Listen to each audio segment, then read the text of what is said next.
পুলিশে প্রায় 1.5 লক্ষ শূন্য পদ বাকি আছে। পুলিশ আমার পরিবারের বাইরে কেউ নয়, তাই পুলিশকে আমাদের সহযোগিতা করতে হবে। ভাঙড়ের ভাইজান নওশাদ সিদ্দিকী হঠাৎই পুলিশের পাশে দাঁড়িয়ে তাদের সহযোগিতা করার আর্জি জানালেন।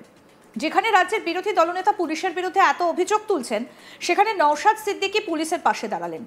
ঠিক কি বলেছেন আসুন শোনাই। কি বক্তব্য আইএসএফ বিধায়ক নওশাদ সিদ্দিকীর, শুনুন। বিরোধী পক্ষ সবাই একবার করে নাড়িয়ে দিই আমরা পুলিশকে, কিন্তু পুলিশের প্রায় 1.5 লক্ষ শূন্য পদ আছে, এটা আমাদের ভাবতে হবে। পুলিশ আমার পরিবারের বাইরে কেউ নয়, সুতরাং পুলিশকে আমাদের সহযোগিতা করতে হবে। হ্যাঁ, পুলিশের একটা অংশ বিকিয়ে গেছে, সিট ডেরা বেঁকে গেছে, তার বিরুদ্ধে আমরা সোচ্চার হব। আপনারা বলুন, পুজোর সময় আপনারা আমরা তো ফ্যামিলি নিয়ে ঘুরি, কলকাতা যেখানে বড় কল্যাণীতে বড় প্যান্ডেল হয়েছে, যেখানে ঘুরি, পুলিশদের ইচ্ছা যায় না তাদের পরিবারকে নিয়ে ঘোরার? কেন যেতে পারে না? আপনি আমি যাতে পুজোটা তাপসবাবু সুষ্ঠুভাবে ট্রাফিক থেকে শুরু করে যেসব সিস্টেম আছে সুষ্ঠুভাবে যাতে আমরা পালন করতে পারি, সেই জন্য আমাদের জন্য স্যাক্রিফাইস করছে। এরকম অনেক ঘটনা আছে। ঈদগাহর সামনে ঈদের নামাজ পড়ে আবার দাঁড়িয়ে গেছে ডিউটিতে। আমরা ঈদের নামাজ পড়ে মহল্লাতে গিয়ে পাড়াতে গিয়ে ঈদ উদযাপন করি পরিবার পরিজনকে নিয়ে। ওকে নিয়ে কি পারেন? স্যাক্রিফাইসটা কাদের জন্য করে? আমাদের জন্য করে, যাতে আমরা সুষ্ঠুভাবে ঈদ পালন করতে পারি। সুতরাং পুলিশকে আমরা অনেক সময় অনেক কথা বলি, আমি অনুরোধ করবো আজকে এখানে দাঁড়িয়ে একটাই, যে আমরা পুলিশকে সবসময় সহযোগিতা করব। কোনো ধরনের বাজে কিছু ঘটনা ঘটতে পারে যদি আমরা পাই খবর, সঙ্গে সঙ্গে আমরা পুলিশকে জানাবো। এই ধরনের বাজে ঘটনাগুলোকে আমরা ঘটতে দেব না এবং সহযোগিতা করব। মাথায় থাকবে তো ভাই? বৃহস্পতিবার উত্তর 24 পরগনা চৌরঙ্গী রোডে আইএসএফ এর পক্ষ থেকে অধিকার যাত্রা সমাবেশের আয়োজন করা হয়। আর সেই সভায় উপস্থিত হন আইএসএফ বিধায়ক নওশাদ সিদ্দিকী। সেখানে মঞ্চে বক্তব্য রাখতে উঠে তিনি বলেন, পুলিশে প্রায় 1.5 লক্ষ শূন্য পদ বাকি আছে। পুলিশ আমার পরিবারের বাইরে কেউ নয়, তাই পুলিশকে আমাদের সহযোগিতা করতে হবে। পুলিশের একটা অংশ বিকিয়ে গেছে, তাদের বিরুদ্ধে আমরা সরব হব। পুজোর সময় আমরা ঘুরে বেড়াই, পুলিশের ইচ্ছেও থাকে, কিন্তু তারা পারে না। পুলিশ আমাদের জন্য অনেক ত্যাগ করে। কি বললেন আইএসএফ বিধায়ক নওশাদ সিদ্দিকী, আসুন শোনাই। বিরোধী পক্ষ সবাই একবার করে নাড়িয়ে দিই আমরা পুলিশকে, কিন্তু পুলিশের প্রায় 1.5 লক্ষ শূন্য পদ আছে, এটা আমাদের ভাবতে হবে। পুলিশ আমার পরিবারের বাইরে কেউ নয়, সুতরাং পুলিশকে আমাদের সহযোগিতা করতে হবে। হ্যাঁ, পুলিশের একটা অংশ বিকিয়ে গেছে, সিট ডেরা বেঁকে গেছে, তার বিরুদ্ধে আমরা সোচ্চার হব। আপনারা বলুন, পুজোর সময় আপনারা আমরা তো ফ্যামিলি নিয়ে ঘুরি, কলকাতা যেখানে বড় কল্যাণীতে বড় প্যান্ডেল হয়েছে, যেখানে ঘুরি, পুলিশদের ইচ্ছা যায় না তাদের পরিবারকে নিয়ে ঘোরার? কেন যেতে পারে না? আপনি আমি যাতে পুজোটা তাপসবাবু সুষ্ঠুভাবে ট্রাফিক থেকে শুরু করে যেসব সিস্টেম আছে সুষ্ঠুভাবে যাতে আমরা পালন করতে পারি, সেই জন্য আমাদের জন্য স্যাক্রিফাইস করছে। এরকম অনেক ঘটনা আছে। ঈদগাহর সামনে ঈদের নামাজ পড়ে আবার দাঁড়িয়ে গেছে ডিউটিতে। আমরা ঈদের নামাজ পড়ে মহল্লাতে গিয়ে পাড়াতে গিয়ে ঈদ উদযাপন করি পরিবার পরিজনকে নিয়ে। ওকে নিয়ে কি পারেন? স্যাক্রিফাইসটা কাদের জন্য করে? আমাদের জন্য করে, যাতে আমরা সুষ্ঠুভাবে ঈদ পালন করতে পারি। সুতরাং পুলিশকে আমরা অনেক সময় অনেক কথা বলি, আমি অনুরোধ করবো আজকে এখানে দাঁড়িয়ে একটাই, যে আমরা পুলিশকে সবসময় সহযোগিতা করব।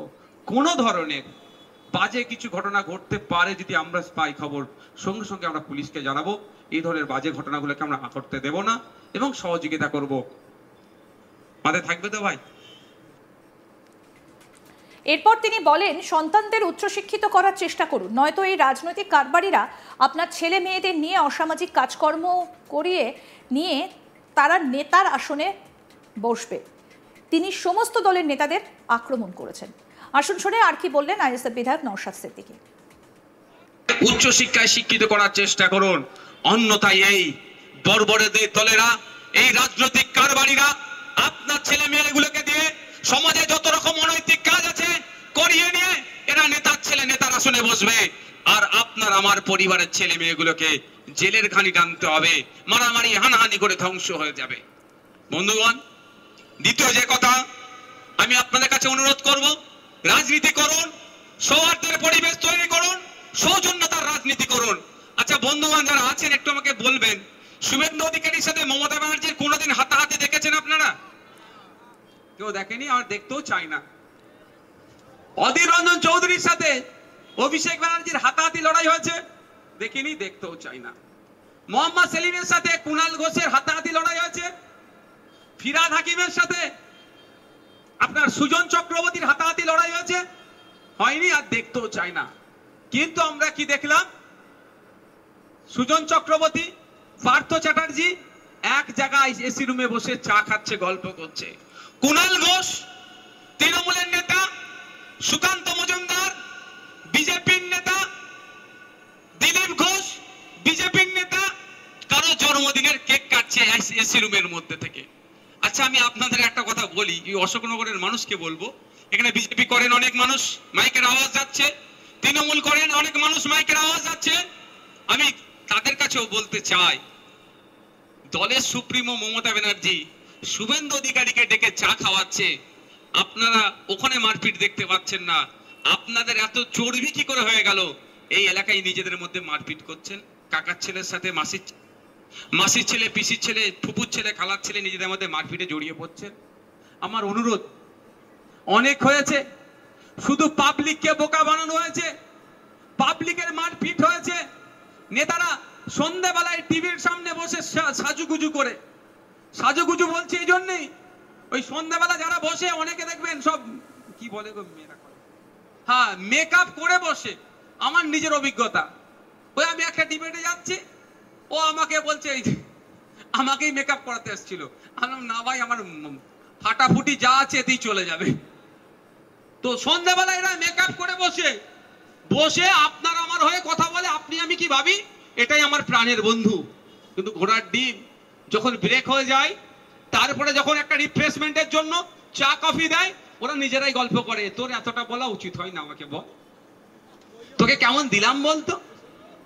ওরা ঠিক আছে, শুধু বোকা বাক্সর সামনে বলে, টিভি বোকা বাক্স, ওর সামনে বসে আপনাকে আমাকে বলে নাকি আপনার আমার জন্য কত লড়াই আমি করছি। কি হবে? লড়াই হবে? ওরা লড়াই করে না, আপনাকে আমাকে লড়িয়ে দেয়। অর্থাৎ একদিকে যখন পুলিশের বিরুদ্ধে নানা রকম বিষোদ্গার করতে শোনা যাচ্ছে, রাজ্যের বিরোধী দলনেতা বারবার পুলিশের বিরুদ্ধে ক্ষোভ উগরে দিচ্ছেন, তখন আইএসএফ বিধায়ক নওশাদ সিদ্দিকীকে বলতে শোনা গেল যে যখনই পারে রাজনৈতিক দল পুলিশকে একবার নাকি নাড়িয়ে দিয়ে চলে যায়। কিন্তু তিনি বলছেন যে পুলিশেরও পরিবার আছে, পুলিশে প্রায় 1.5 লক্ষ শূন্য পদ ফাঁকা পড়ে রয়েছে, পুলিশ আমার পরিবারের বাইরে কেউ নয়, তাই পুলিশকে আমাদের সহযোগিতা করতে হবে। হঠাৎ কি হলো যে নওশাদ সিদ্দিকী পুলিশের এত ভালো কথা বলতে লাগলেন পুলিশ সম্পর্কে? আসুন আরেকবার শোনাই কি বক্তব্য নওশাদ সিদ্দিকীর। হঠাৎই তিনি পুলিশের পাশে দাঁড়িয়ে সহযোগিতা করার আর্জি জানাচ্ছেন, হলোটা কি শুনুন। সবাই একবার করে নাড়িয়ে দিই আমরা পুলিশকে, কিন্তু পুলিশের প্রায় 1.5 লক্ষ শূন্য পদ আছে, এটা আমাদের ভাবতে হবে। পুলিশ আমার পরিবারের বাইরে কেউ নয়, সুতরাং পুলিশকে আমাদের সহযোগিতা করতে হবে। হ্যাঁ, পুলিশের একটা অংশ বিকিয়ে গেছে, সিট ডেরা বেঁকে গেছে, তার বিরুদ্ধে আমরা সোচ্চার হব। আপনারা বলুন, পুজোর সময় আপনারা আমরা তো ফ্যামিলি নিয়ে ঘুরি, কলকাতা যেখানে বড় কল্যাণীতে বড় প্যান্ডেল হয়েছে, যেখানে ঘুরি, পুলিশদের ইচ্ছা যায় না তাদের পরিবারকে নিয়ে ঘোরার? কেন যেতে পারে না? আপনি আমি যাতে পুজোটা তাপসবাবু কি সুষ্ঠুভাবে ট্রাফিক থেকে শুরু করে যেসব সিস্টেম আছে সুষ্ঠুভাবে যাতে আমরা পালন করতে পারি, সেই জন্য আমাদের জন্য স্যাক্রিফাইস করছে। আরও আপডেট পেতে দেখতে থাকুন আজ তাক বাংলা, সাবস্ক্রাইব করুন, নোটিফিকেশন পেতে বেল বাটন অপশন প্রেস করুন, হোয়াটসঅ্যাপেও ফলো করুন আজ তাক বাংলা।